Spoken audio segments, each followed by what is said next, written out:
Get out! Revenge Files with Nora. File 1, Amanda. When the new CEO fired me after 23 years, he didn't know that I held the patent for the algorithm supporting every transaction processed by TechCore. By the time he realized his mistake, the system had already entered shutdown mode. This decision cost him his job, the company's $690 million in customer contracts, and his reputation in an unforgiving industry. Here's what happened. My name is Amanda Brennan. For 23 years, I was the invisible architect of TechCore Solutions' entire infrastructure. I built the system that processes 14 million transactions per second across 3 continents. I wrote the proprietary code that made billion-dollar deals possible. I own the patent that made it all legal. When Nathan Mitchell decided I was expendable, he learned an expensive lesson about the difference between authority and expertise. The algorithm wasn't just software, it was intellectual property, my intellectual property. It had been applied for 6 years ago, approved 3 years later, and renewed annually. TechCore had a license to use it, but there was a hidden critical clause in Section 14.3 of that license. The license would terminate the moment I was fired. Of course, this was information available to those who bothered to read. And Nathan was not one of them. It all began on a Tuesday morning in late October. TechCore Solutions occupied the 12th to 15th floors of a glass tower on 42nd Street in Manhattan's Midtown. I had been there since the early days, when the company had 40 employees and a cramped server room that smelled of burnt coffee and desperation. 23 years later, we were processing $690 million in customer transactions annually. 3 companies on the Fortune 500 list had entrusted their data infrastructure to us. The office had become sleek, corporate, and expensive. I, however, hadn't changed much. My title was Chief Systems Architect, but that was just on paper. What I actually did was keep the entire operation running. Every transaction that passed through TechCore's platform, every bank transfer, every encrypted handshake, every API call between customer servers and our backend was executed through an algorithm I had designed, built, and refined over 6 years. I called it the Core Link Protocol. It wasn't flashy. There was no product launch or press release. It was just exceptionally good at one thing: transferring large amounts of sensitive data flawlessly, every time. The algorithm ran on infrastructure that I owned, not TechCore's, mine. When I first created it, the company was unstable leadership changes, investor panic, vendors threatening to pull out.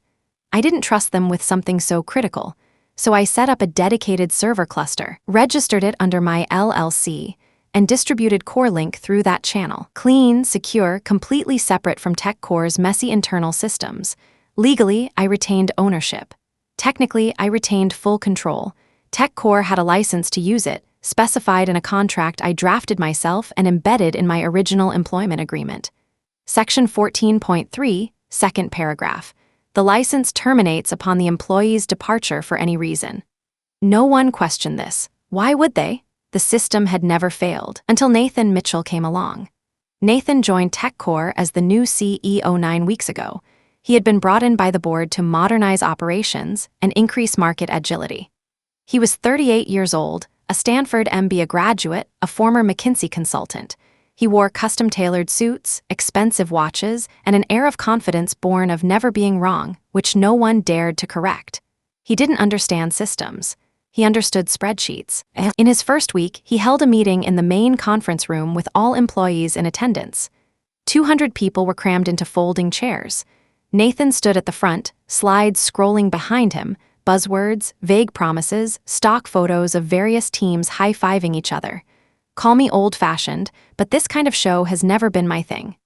We are entering a new era, he said, his voice soft and practiced. An era where TechCore is not just a service provider but a platform, and platforms are scalable. I sat in the back row, arms crossed. Rachel, my closest colleague from the infrastructure department, leaned over and whispered, "Does he even know what we do?" "I don't think so," I said, "but he'll find out eventually."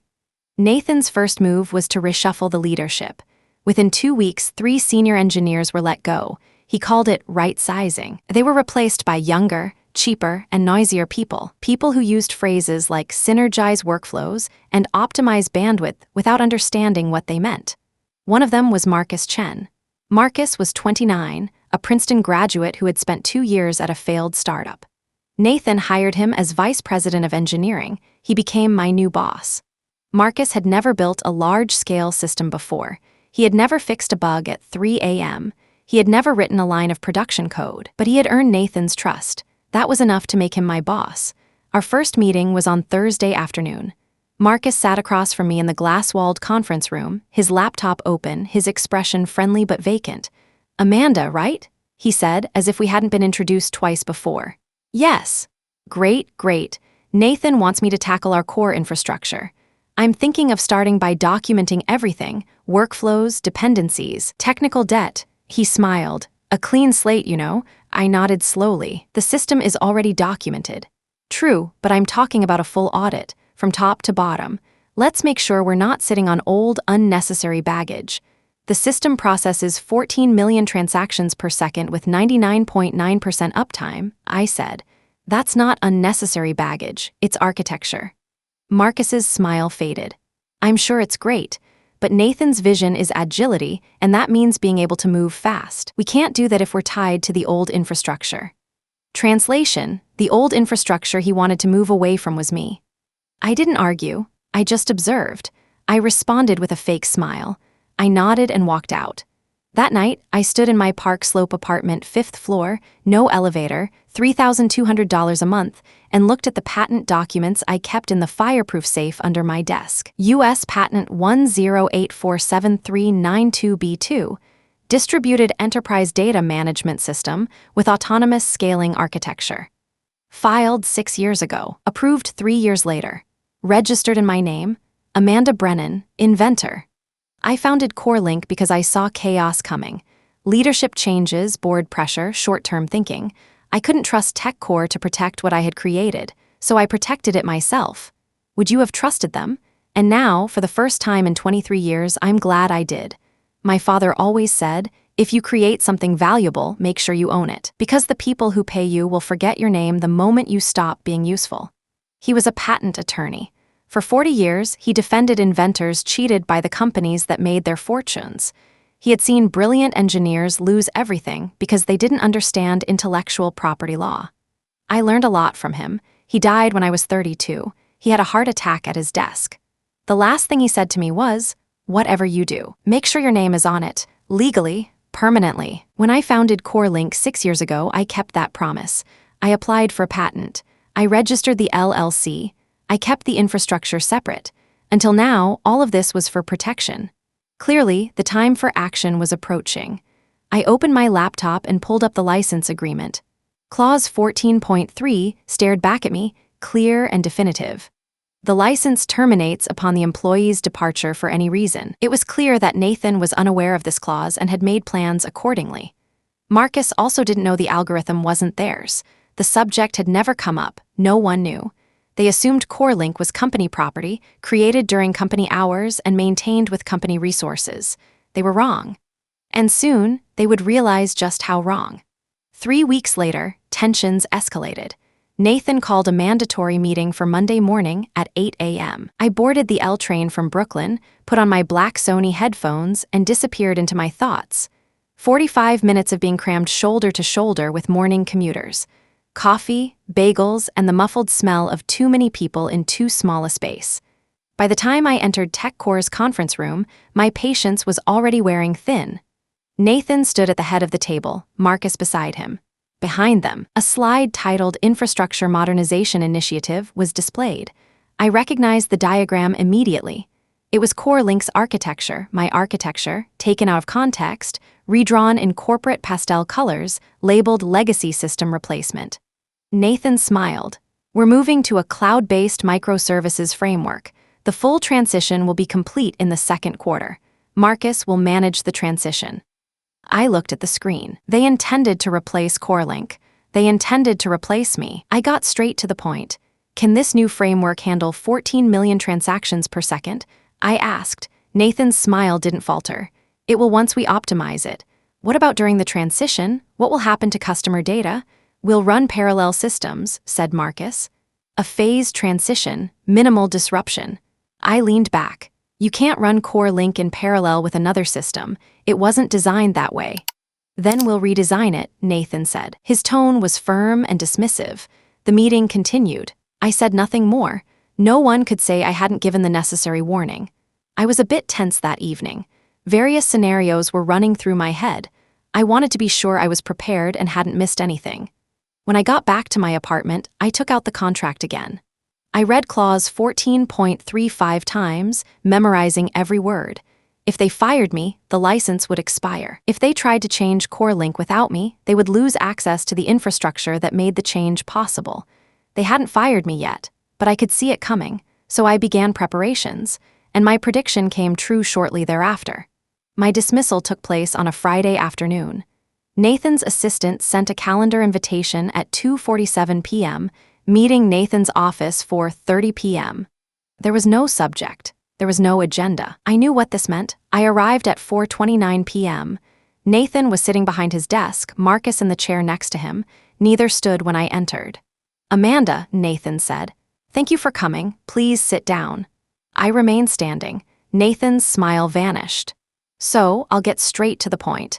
We've reviewed our organizational structure and made some difficult decisions. Effective immediately, your position is being eliminated. The words were spoken clearly and coldly. 23 years, gone in minutes. Here's a summary of your severance package. He slid an envelope across the desk. At the end of the day, you'll need to return your badge and laptop. I didn't touch the envelope. Who will take over CoreLink maintenance? Marcus's team will handle the transition. I looked at Marcus. Do you understand how the system works? We'll figure it out, he said. I almost laughed. You'll figure it out. Amanda, Nathan said, his voice sharpening. This isn't a negotiation. The decision has been made. I took the envelope. Understood. I turned and walked out. There was no argument. There were no tears. It was only 47 steps from his office to the elevator. I counted each step. 47 steps that ended 23 years with a conversation that lasted less than 3 minutes. The elevator doors opened. I stepped inside. A woman from accounting was already there, her eyes on her phone. She looked up, recognized me. Amanda, she began. The doors closed.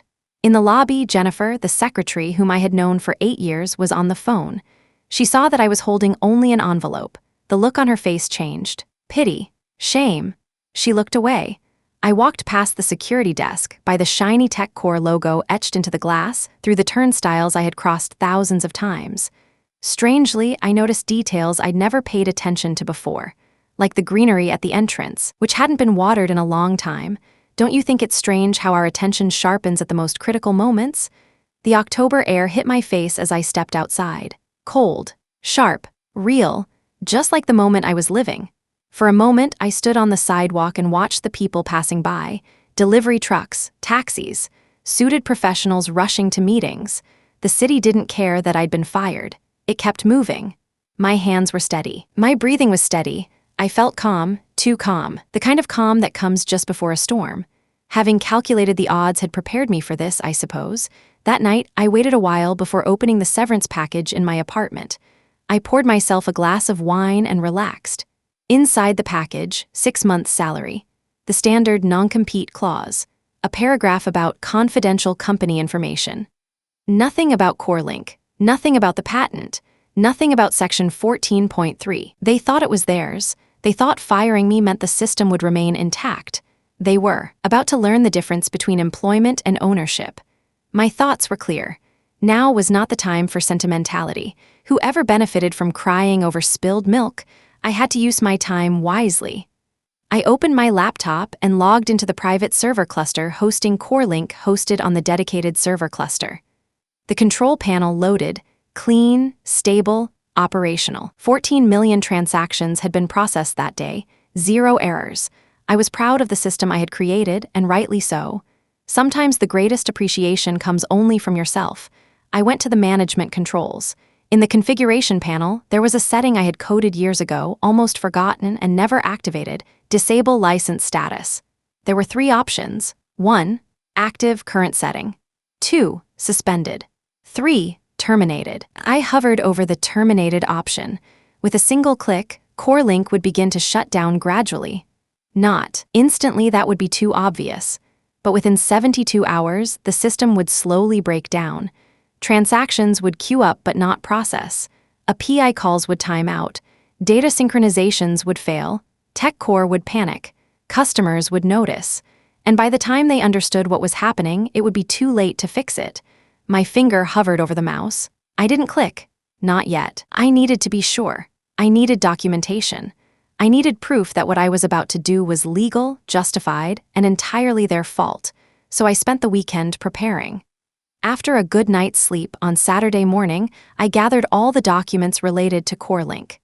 The original patent application, the employment contract with Article 14.3 highlighted, the license agreement hidden in the appendices, email records showing the server cluster registration under my LLC, hosting invoices paid from my personal account, technical documents proving that I created CoreLink's core architecture before integrating it into TechCore systems. I organized everything in a folder.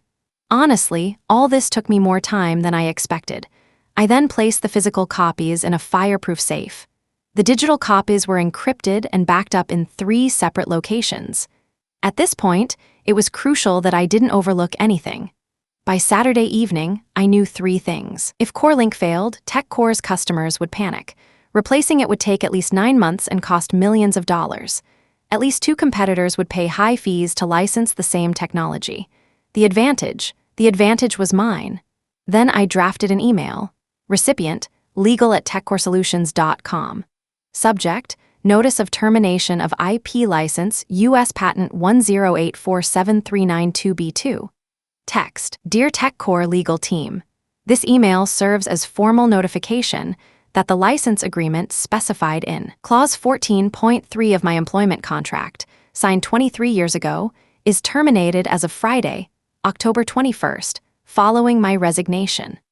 U.S. Patent 108473992B2, Distributed Enterprise Data Management System with Autonomous Scaling Architecture, is my sole intellectual property. TechCore's license to use this system has ended with my departure. I am giving TechCore 72 hours to negotiate an alternative infrastructure arrangement or a new license agreement. Sincerely, Amanda Brennan, patent holder, US 108473992B2. I stared at it for 20 minutes. I double-checked the patent number. Then I saved it as a draft. On Sunday evening, I called my father's former law partner, Janet Morales. She had helped me file the original patent application. She knew the contract very well. Amanda, she said when she answered the phone, it's been a long time. You're right, Jan. Truth is, I've neglected many people I care about for a long time, but I had my reasons. I need legal advice. What happened? I told her everything, my dismissal, the licensing clause, the email I was about to send. There was a long silence. Then Janet said, They really fired you without checking the intellectual property rights? Yes. Are you sure the text of the contract is flawless? I wrote it myself. You reviewed it, it's flawless. Then send the email, she said, and be prepared for them to panic. At 8:00 a.m. on Monday, I hit send, then I activated the shutdown sequence. Not a complete shutdown, just a gradual decline. CoreLink would still be operational, but barely. However, performance would drop by 1% every hour. By Wednesday, the system would be running at 50% capacity. By Friday, it would be unusable, and TechCore would never understand why. I shut down my laptop and poured myself some coffee. Outside my window, the city was waking up. Taxis, buses, people rushing to jobs they thought were secure. For 23 years, I was one of them. Invisible, reliable, replaceable, not anymore. How the flow of life can change completely with a single event, I thought. What do you think about that? I sat there for a long time watching the steam rise from my coffee. Part of me felt guilty. Not for what I had done, they deserved it, but for the people who would suffer the consequences. Engineers who trusted CoreLink. Customers who trusted TechCore. But Nathan had made his decision. He had decided I was expendable. He had decided that expertise didn't matter, that 23 years of knowledge could be replaced with a younger face and a cheaper salary. He was about to learn what expendability really meant. I was determined to protect myself. By Monday afternoon, cracks would begin to appear in TechCore systems. By Tuesday, those cracks would become fissures. By Wednesday, Nathan would realize he had fired the only person who could fix it. But I wasn't going to fix it. Not until they accepted what I had done. Not until they paid for what they had taken. I finished my coffee and opened my laptop once more. The shutdown sequence was running. 72 hours until the system crashed completely. The clock was ticking. And this time, I wasn't the one who should be worried. As someone accustomed to long working hours, waiting was not easy. I went for a walk. Outside, it was a cold and bright October morning. Leaves were scattered on the sidewalk by the wind blowing through the gaps between the buildings. Under my feet, I could hear the distant rumble of the subway. As if nothing had changed, the heart of the city continued to beat. But something had changed. For 23 years, I had been part of TechCore's rhythm: early morning meetings, late-night deployments, weekend emergencies that no one else's performance review ever mentioned. I had built my identity around being the person they called when everything broke. Now, I was the one who broke everything. I thought of my father. For 40 years, as a patent attorney, he had fought for inventors cheated out of their work. I realized once again how valuable his work had been. "The law protects creators," he used to say, "but only if they're smart enough to use it." I was smart enough. I picked up my phone and texted Rachel, my only real friend at TechCore. "Be careful. Things are about to get messy. Watch your back." She replied immediately. "What happened?" "I'll tell you later, trust me." 3 dots appeared, then disappeared, then always. Sometimes one friend is enough. I put down my phone and looked at the screen again. CoreLink's control panel showed the system failure had already begun. Performance, 99%. Still operational. Still stable, but declining. By the time TechCore noticed, it would be too late to stop it. And when they understood what was happening, they would have no choice but to come back to me, on my terms, at my price, under my conditions. I shut down the laptop and stood up, stretching my muscles, which had been tense since Friday afternoon. The apartment was quiet, very quiet. I broke the silence with soft music. Monday morning, 8:47 a.m. The email had been in the inbox for 47 minutes. By now, someone from the legal department must have read it. Maybe passed it on to Nathan, maybe to the board.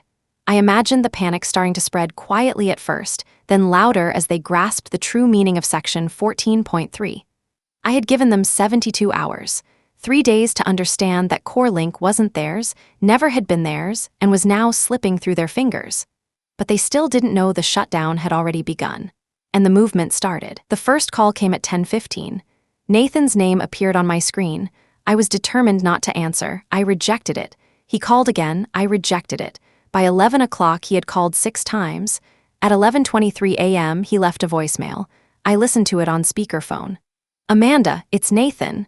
Listen, we got your email, and I think there's been a misunderstanding. Can you call me back? We need to talk about this." Can you believe it? A misunderstanding. That's what he called it. I deleted the message. By Tuesday morning, the system malfunction was becoming apparent. CoreLink's performance had dropped to 76%. Transactions were slowed by 24%. APIs were starting to time out. It wasn't catastrophic yet, but it was serious enough to make people nervous. I had a pretty good idea what was going on. Rachel texted me at 9:30 a.m. "There's a problem with the system. Marcus is about to lose it. I guess you know what's going on. They'll find a solution," I replied. "Amanda, what did you do?" I didn't reply. On Tuesday afternoon, Nathan sent an email. Subject: urgent system issues. "Amanda, we are experiencing a significant drop in system performance. I understand there may be contractual complexities with CoreLink, but our customers are being affected. Can we schedule a meeting to discuss a solution? Best regards, Nathan." I read the email twice. Then I replied, "Nathan, as I mentioned in my previous email, TechCore's license to use my intellectual property expired on Friday, October 21st. If you wish to negotiate a new license agreement, I am open to discussing the terms. My fee is $1.8 million per year. Sincerely, Amanda." I pressed send and shut down my laptop. An hour later, Marcus called. I answered the phone. "Amanda, what's going on?" I explained in my email. "You want $1.8 million. That's insane. That's 0.26% of your customer revenue. It's a reasonable figure for the infrastructure that manages all of this. We can't do that." "Then don't. You have 51 hours to find alternative infrastructure. Good luck." I hung up. By Wednesday morning, the panic had intensified. CoreLink was operating at 52% capacity. Meridian Financial reported failed transactions. Summit Technologies threatened to switch to a competitor. TechCore's revenue was melting away in real time. Rachel texted me. "They're talking about you. Nathan claims you sabotaged the system. Legal says the patent is yours. The board is asking why no one checked before firing you. I smiled. Finally, the right questions. At 4:30 p.m., I received an email from TechCore's general counsel, David Harmon. Ms. Brennan, we have reviewed your patent documents and employment contract. Your ownership of the CoreLink algorithm appears legally valid. However, the manner in which you shut down the system could be considered sabotage. We would prefer to resolve this amicably. Are you available tomorrow at 10 a.m. to discuss the licensing terms? Sincerely, David Harmon, General Counsel, TechCore Solutions. I replied immediately.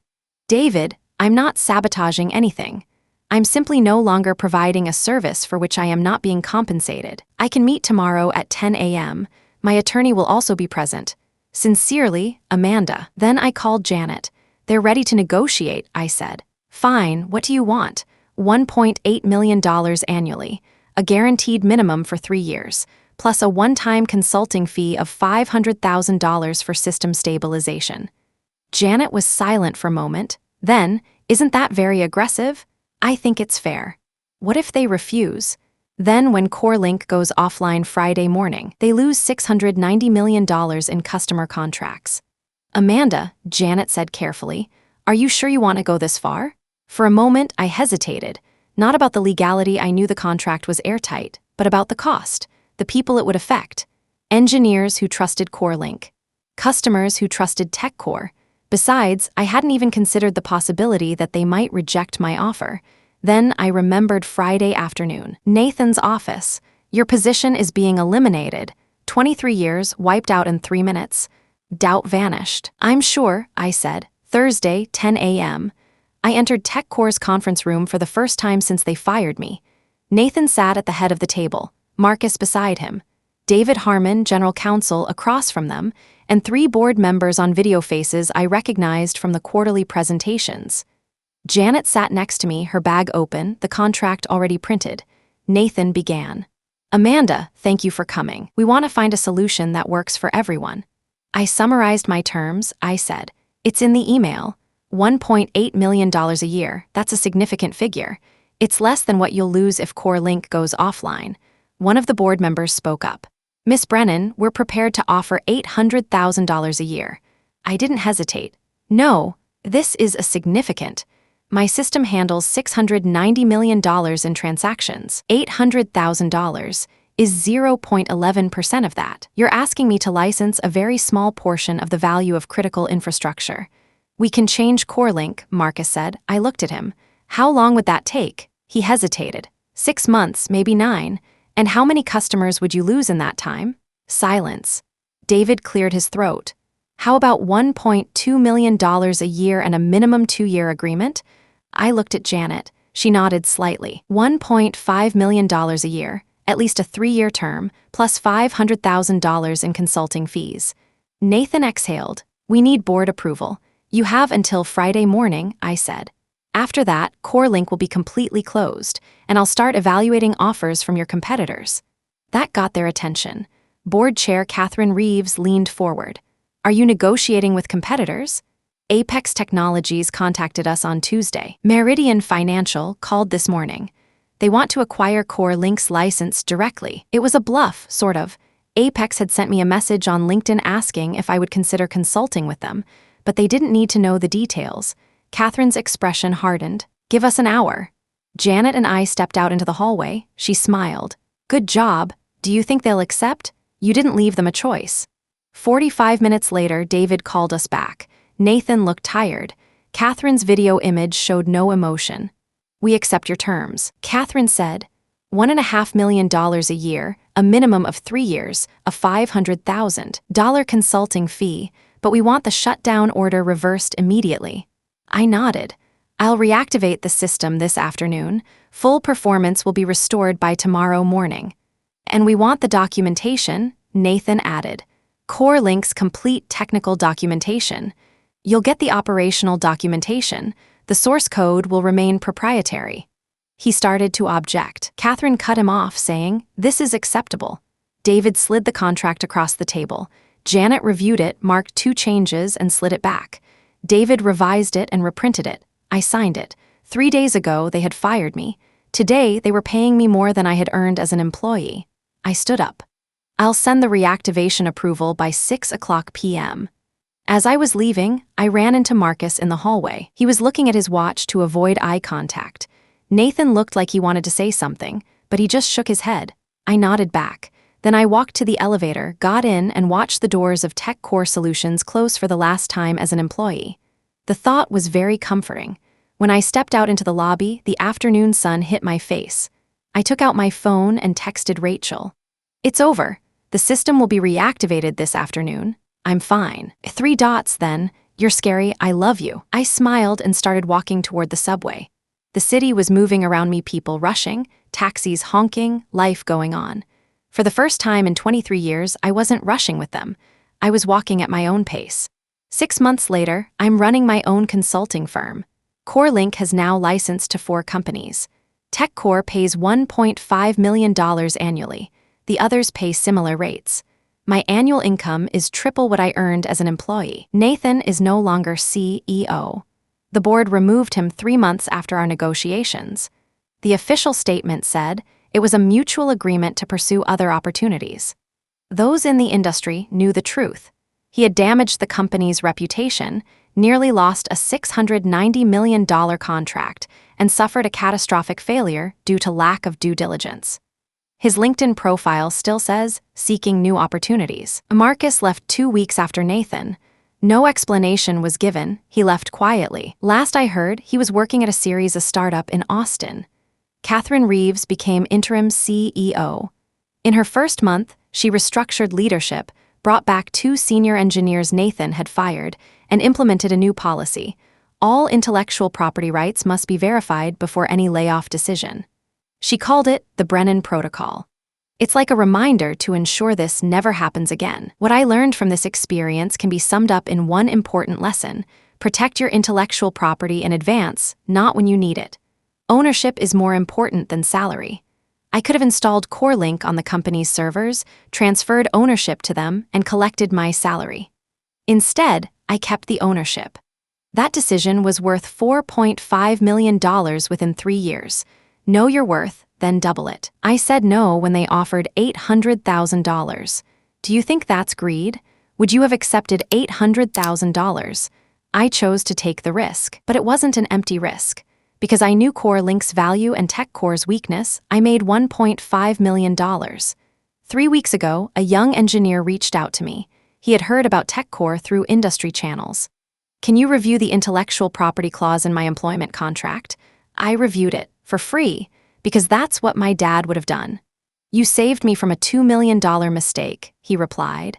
That's when I realized, this isn't just about me. Have you ever been told you're redundant, replaceable, or unnecessary? If your answer is yes, remember this: they don't define you. They define the work you do according to their own understanding. And if they don't understand it, then that work doesn't belong to them. Do you agree? Share your thoughts in the comments. The full blue file playlist's waiting, or discover other color files for more office revenge. See you in the next file.